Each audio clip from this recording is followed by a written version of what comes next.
Broadcasting live from Lothal.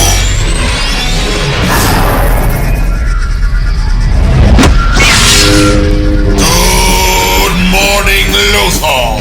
It's the Unofficial Star Wars Rebels podcast. Hello, everyone, and welcome back to Good Morning Lothal on this Wednesday, May the 4th be with you. My name is Pete Salas, along with Rolando Zamora. How are we doing today, Rolly?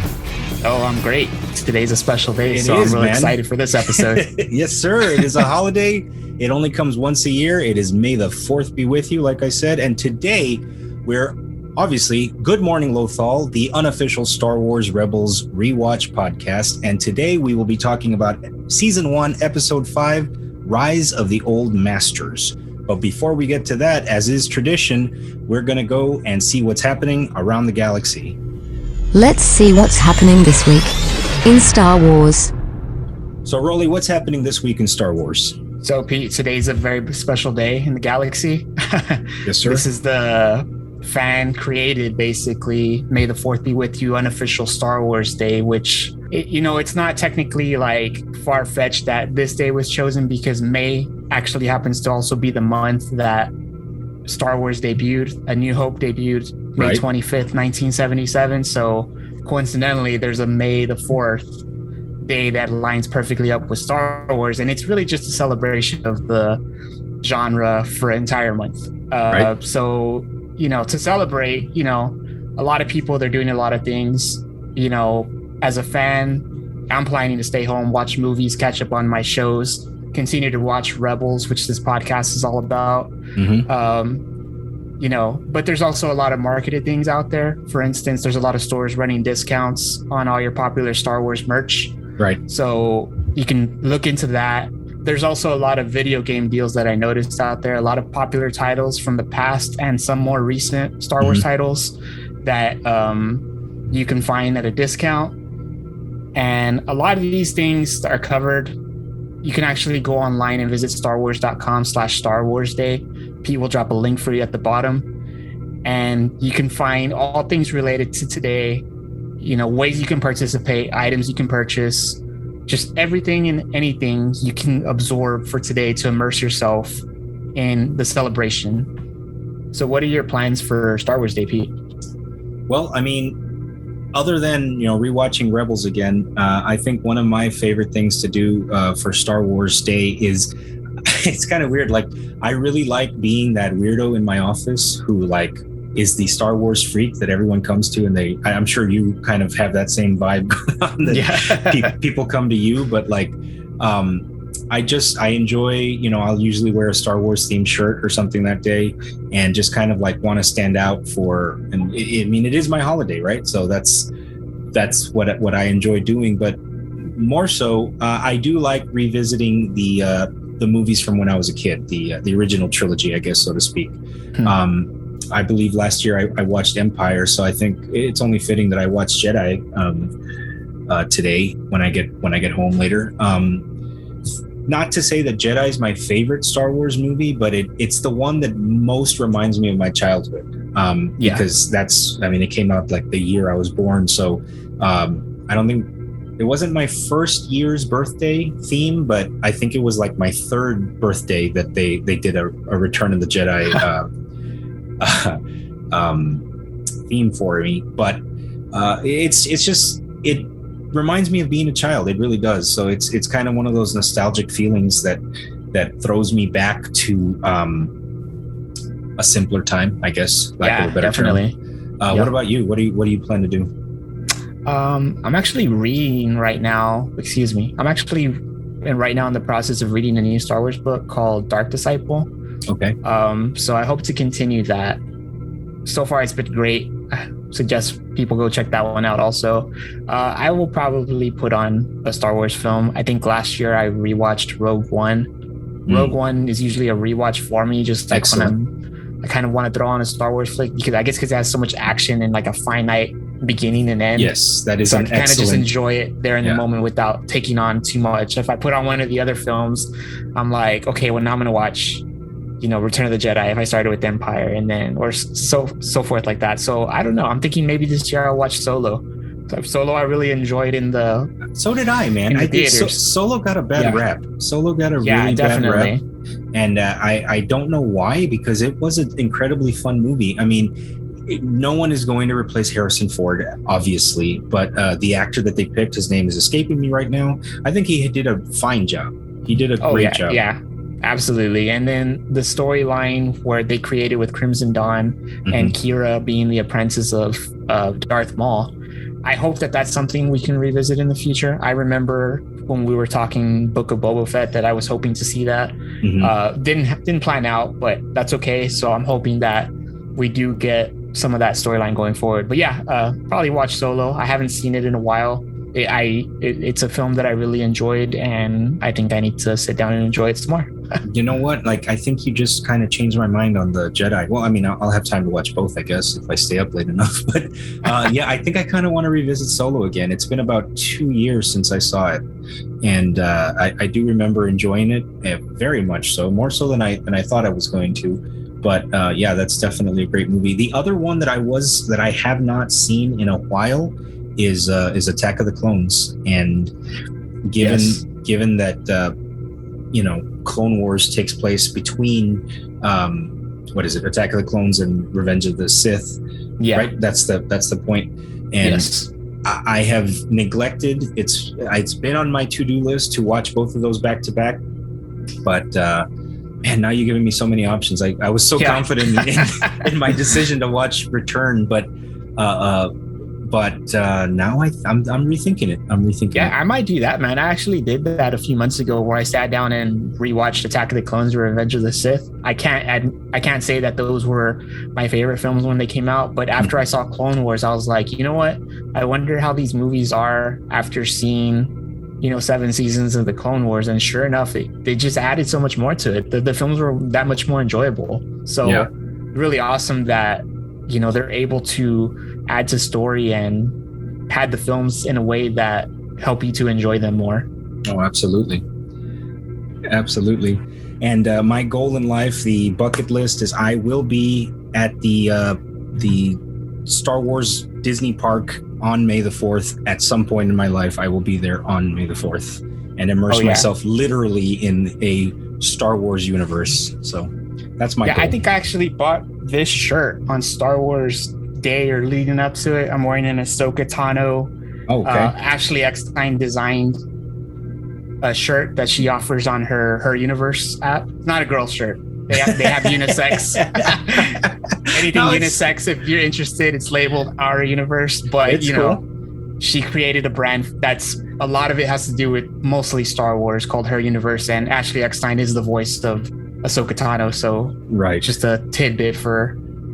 No, I dig it. Anybody out there? It kind of looks like almost like a soccer shirt, like a soccer team shirt, like European or something like that. I don't know. I think it's got like those like unofficial Star Wars colors that I always like to say, like a blue and an orange, which also coincidentally matches her character from the Clone Wars. Right. No, that's cool, man. I do like that shirt. So, like I said, it is Wednesday, May the 4th be with you, and in honor of that, this was kind of a happy accident, that we were going to be dropping these shows on Wednesdays, but it just so happened this time it fell on the holiest of holy days in the Star Wars universe. So that was pretty cool. Got my shirt here. Hey, there goes R2. Hey, anyway, Getting back to why we're all here. We are here to rewatch the amazing Rebels cartoon. Rolly, we are on episode 5 now. It's called Rise of the Old Masters. Do you want to hit us with a synopsis? Sure. So in this week's episode, Ezra Bridger continues his Jedi training with Kanan Jarrus. And at this point, Kanan's beginning to worry whether he's a good enough teacher for Bridger. Mm-hmm. The rebels learn that Jedi Master Luminara Unduli survived the destruction of the Jedi Order and attempt to rescue her from the spire of Stygian Prime. However, they soon discover that it is a trap set by the Grand Inquisitor, and that Unduli died with the Jedi Order. The rebels escape, and Jarrus learns that he can be a good teacher for Bridger, despite his previous doubts. Right, so this was a tight 22 minutes for this episode, and it was jam-packed with a lot of action, and I enjoyed this one very much. I thought it was really, really cool that basically it started continuing, the Ezra is training with Kanan, like reluctantly, and he's borrowing his lightsaber and whatnot. And, that was pretty cool. And I really like that they opened up with one of the most famous lines in Star Wars history, which is Yoda's famous line saying, "Do or do not, there is no try." And then they kind of like broke the fourth wall, so to speak, and got meta when they were like, well, I never really understood what he was talking about. Kanan threw a little jab at him like, that's just the way it was. But it didn't make sense then, but, it was Yoda, so we all went with it. So continuing on, like I said, Ezra is seen still training with the lightsaber. One thing I did want to ask, and I remember asking you the first time I watched it, and I want you to give the same analysis. Explain to people why it is that it seems like Kanan has like a build your own lightsaber that he has to like construct real quick. Oh, yeah. You totally caught me off guard there, man. I thought you were going to ask me something that all of a sudden I wasn't going to know. Oh, no. Yeah, Kanan basically has a saber that the hilt, it breaks into two, like the cap of the hilt where the actual emitter or whatever you call it, where the laser part comes out. It separates from the rest of the hilt. And I believe he actually has this as part of his way of concealing himself that he's a Jedi. Okay. Yeah, so this is since this is post Order 66. Right, you can't be seen walking around with an actual lightsaber dangling off your belt. So yeah, he has it in two parts, which is actually quite ingenious. I don't know who thought of that, but that is a really nice touch. I don't think I appreciated it as much the first time I watched it, but this time when I saw him take two pieces and construct it and then hand it to him, I was like, that's actually very clever. Like you can just you can hide in plain sight as a Jedi, and that was really cool. So I just wanted to, I remember asking you that the first time, and I just wanted you to tell our audience once again what your analysis was of that. So anyway, we see him training Ezra with his lightsaber, like I said, and part of the training is he's got Chopper like just lobbing these like milk bottles right at his face, which you noted was a throwback to A New Hope. It's just kind of like that's part of the training is the master tells the Padawan or the person who he's training to close your eyes and visualize it, and it's just an excuse for the master to clunk him on the head with something. So I think at one point Chopper even starts celebrating and he just loads up every single milk bottle and launches them rapid fire. Right. That damn Chopper, he's a pain in the ass. Within that training session, there's a breakdown where, Kanan, they start arguing about how difficult it is to teach him. And, it's just kind of one of those things where it's furthering I'm not here to train you. I'm not a trainer. I'm just a Jedi. I'm not a master, which is, it's a cycle that we do see from previous, not episodes, but previous installments of the series, correct? Yeah, there's a lot of doubt on Kanan's side. He's complaining about Ezra being undisciplined and full of self-doubt, and because of that, he's telling Ezra that's why you don't focus. But at the same time, we're going to see throughout the progression of this series that Kanan himself is learning on the fly. He doesn't have a slew of Jedi available to him for him to seek advice from. He's very much on his own, and he found Ezra, or Ezra found him, by way of the Force, so to say. Mm-hmm. And Kanan knew it was his duty to take him with him and give him the opportunity to teach him, especially knowing now that there's probably not a lot of Jedi that survived. And I think every Jedi's like gut instinct from the get-go at this point is, if I find somebody, I got to take them in to protect them and also train them, because if there's hope to bring the order back, then it starts with us. Correct.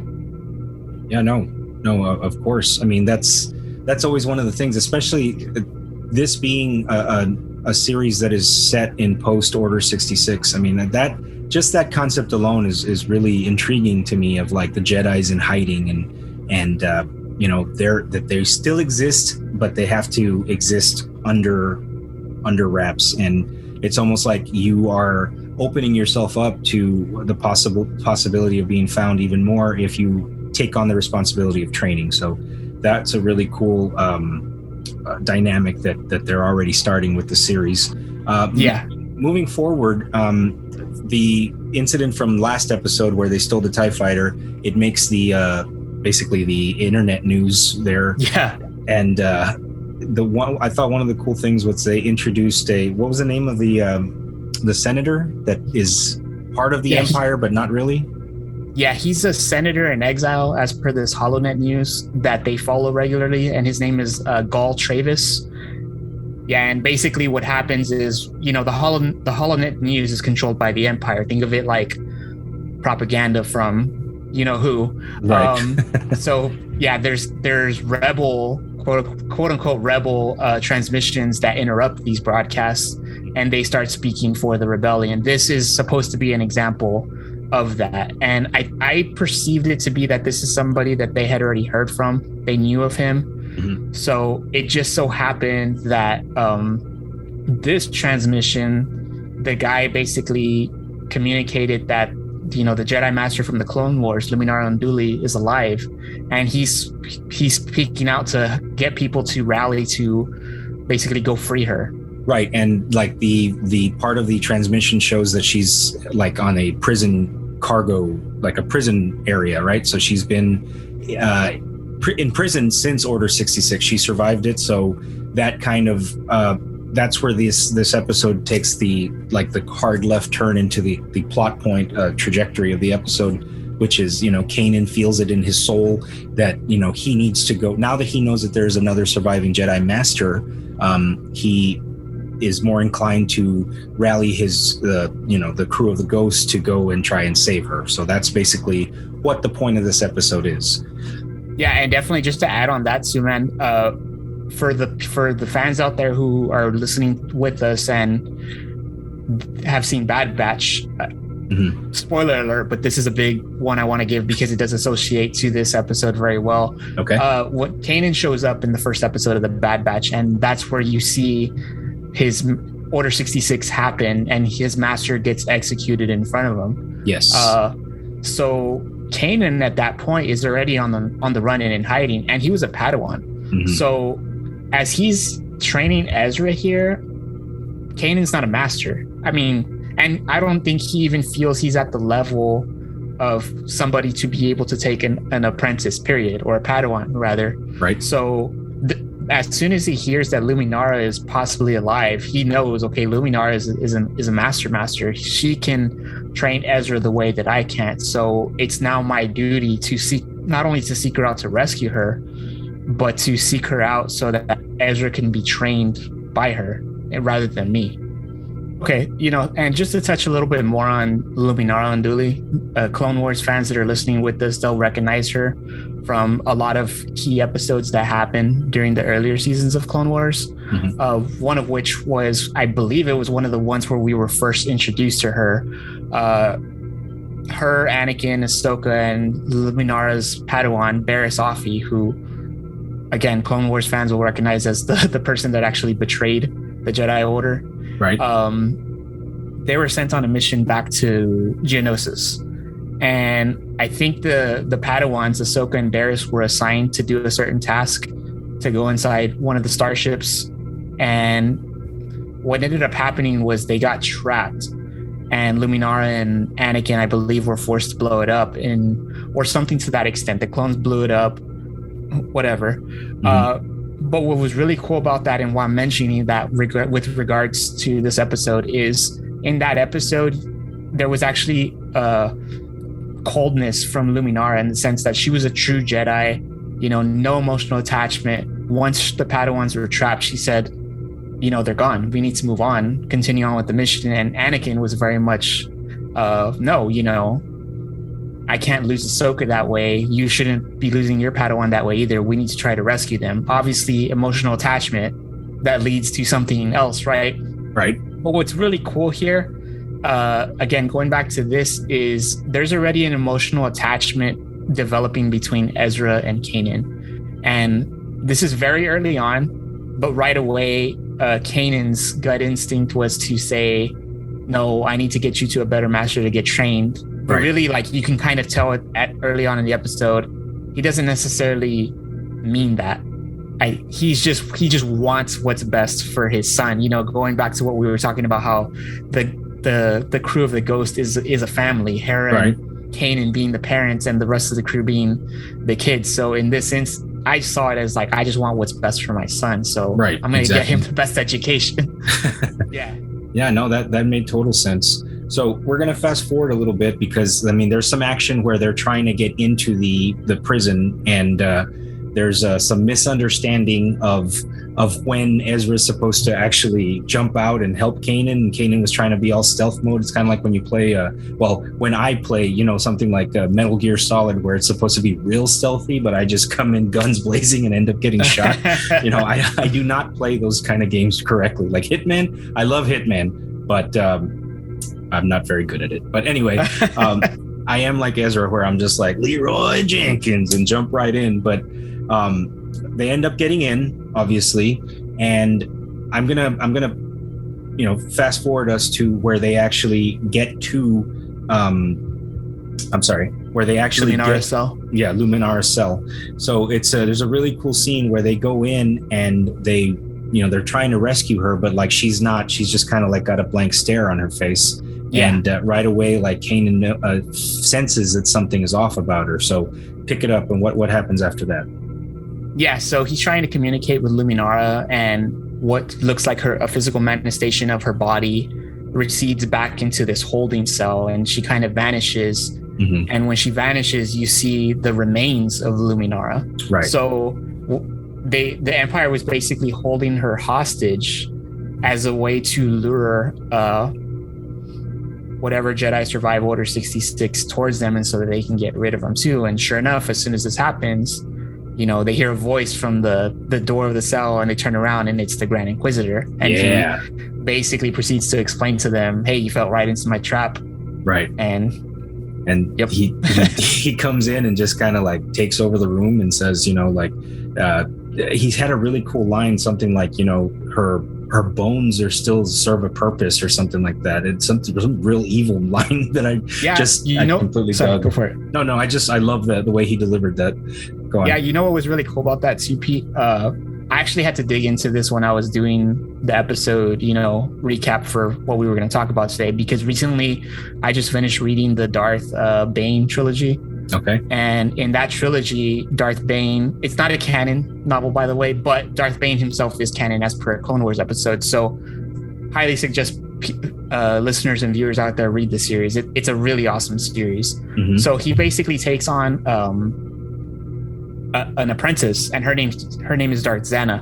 So the Sith, they have like fields of study, so to say. And one of them is something called like Sith sorcery, where they can manifest like spirits and evil things to make their enemies go crazy before they even start physically getting into a fight. And when I saw this scene, you know, it instantly reminded me of that, because I just read it. I was like, oh, wait a minute, are we touching on Sith sorcery here? Mm-hmm. Or is this just like a hologram thing? And I think when I looked into it, people were more so like, it's a hologram. Right. But I thought it was really cool, because if it is a hologram, nonetheless, the remains are there in place to be able for, I guess, former Jedi to sense their presence through the Force, which is what Kanan did. Like, I mean, there has to be a purpose to it. So it is almost kind of like some type of sorcery that... Yeah, definitely. Yeah, that he's using. Right. So there's a big dueling fight scene between Kanan and the Inquisitor, the Grand Inquisitor, and he debuts for I guess the first time that we see it on screen as this really badass lightsaber. It's kind of like Darth Maul's, but like better, because it's got like it like spins. It's a pretty cool thing, and I thought it was a pretty funny joke that everyone that saw his lightsaber kept turning to Kanan and says, "Does yours do that?" Like, yeah, like he had lightsaber envy, but no. So it shows just like how strong in the Force, or Force sensitive, if you will, the Inquisitors are, which as you explain them, they are basically Sith loyalists, and they're like almost like bounty hunters. They've been hired by the Empire to go hunt down the remaining Jedi. Yeah, and so what was really cool is at the beginning of that duel, when Kanan starts fighting with the Inquisitor right away, he makes a comment like, "Oh, I recognize your style, Form 3. You must have trained under Master Deepa Billaba." And Kanan right away is like, "How do you know that?" Like something, right. There's more to this guy than what's leading on, because Deepa Billaba is actually Kanan's master. She sat on the council, right. And everything. So I believe this Inquisitor, he's already cluing him in that, hey, I'm not who you think I am. I'm somebody more than you believe. Right. I'm not just like the muscle that the Empire hired. There's more to me that you don't even know. I thought it was really interesting that like while the fight is going on, he calls Kanan unfocused and undisciplined, which is basically exactly what Kanan called Ezra at the beginning of the episode. So it's a nice like full circle thing of like, like we're saying, the Force sensitivity was very strong for him to be able to pick up on all these things. So meanwhile, while that's happening, the other half of the team, Sabine, Zeb, and Chopper, basically, they're all trying to work together to help them escape by creating diversions using explosives. And unfortunately, they get locked out of the landing platform. But Kanan and Ezra they work together to use the Force to unlock the door from the other side. So that was another like trial by fire kind of situation where Kanan, I know we're in the middle of running away, but like here's another lesson. Like just focus, close your eyes, envision the lock, and together they worked with the Force to unlock it. So that was another cool, like I guess, a teachable moment, right? Yeah, and what was really cool too is like we were seeing Kanan wanting to, hand over Ezra to Luminara, and in that moment then and there, he had to connect and train Ezra on the fly so that they could rescue the entire team and salvage the mission. Right. Yeah. So now that they unlocked the doors and they opened up so that they could run out, they encounter several dozen stormtroopers waiting for them. Earlier in the episode, there was a funny moment where Hera is waiting for them, and there's these like big, almost like they look like stingray kind of flying things that come, and they're like bumping the ship, and she's trying to figure out what's going on. And it turns out that the jamming mechanism that Sabine set up was actually calling them with the same frequency of a mating call. So they were there trying to hump the ship. So so she disengages and she takes him on a little ride, and like just in time when the doors open and the stormtroopers are there, and it looks like all hope is lost.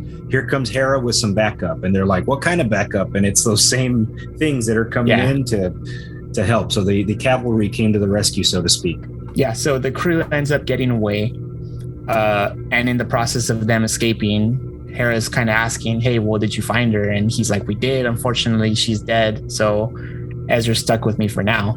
And as he's saying that, they show Ezra sitting in the back of the Phantom, and he's kind of like already feeling like even more down because he knows Kanan was trying to hand him over to another Jedi for his training. Right. And now he's just confirming that the mission was an excess. I'm stuck with him. Right. So I mean, some pretty harsh words, especially if you hear that being said about you from another room. But I mean, that he was being honest. Like he did not sign up to train this kid, but it seems like the way it turns out, it seems like the Force, the universe, whatever you want to call it, and it put him in his path for a reason. Just like you were saying about Qui-Gon and Anakin. So it's basically, I love the way that like these writers just connect things to the original series, to the original movie. Yeah. And, it's once again, we're going back to that. We're going to hit it over the head about the poetry. I mean, it truly is poetry to be able to connect these things so seamlessly and perfectly. Well, I mean, that's basically the end of the episode. So how did you feel this one ranks as far as episodes of Rebels, Rolly?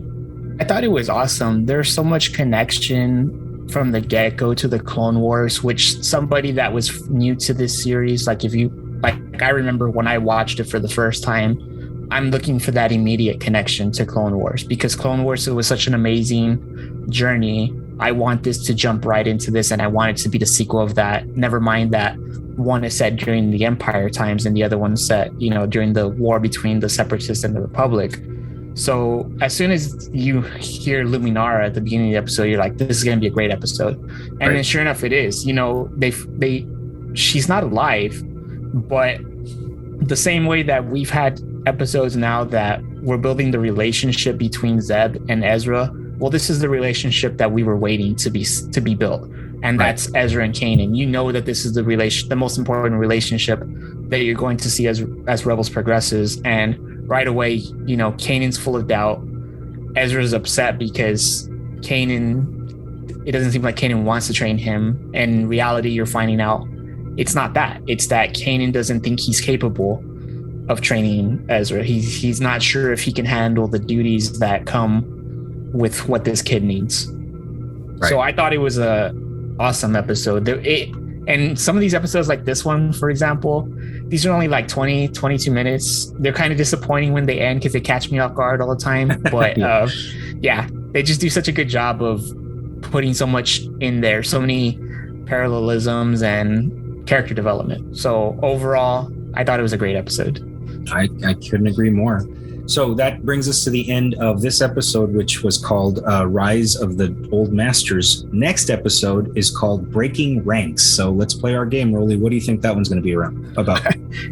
I'm going to assume that it has some sort of theme with breaking into the Imperial ranks and infiltrating for who knows what reason. Right. These guys are always into something, so it's yet again another adventure where they're going to possibly get themselves killed or do something awesome. It's one or the other. There's 50-50 chance of either one of those, and we are the ones who win because we get to watch it. So that also brings us to the end of this episode of Good Morning Lothal. And before I go, again, I would like to ask to please like, share, and subscribe anywhere that you are watching or listening to this. It really helps us. Also rate us if you are listening on like Apple Podcasts or Google Podcasts and whatnot. Please not only subscribe us but rate us. That way it bumps us up in like these searches, and it just kind of helps spread the word of this little podcast that could. And also join us on social media. We are on we're on Instagram, we're on Facebook, we're working on the Twitter. And one of the big things that I did want to note was to add to the list of the podcast platforms. We are, like I said, on Apple Podcasts, on Google Podcasts, we're on iHeartRadio Podcasts, Overcast, Podbean, and we made it. We are now on Spotify as well for you Spotifyers out there. So again, we're still in the growing pain stage of this show, but we are completely open to any comments or criticisms. Just please make it constructive if possible. But we've had a lot of good feedback, both directly, in IRL, if you will, and via our messaging systems. We've got a couple of messages that I did mean to post here, which we will do next episode. We will highlight some of the really nice things that some of the listeners have said.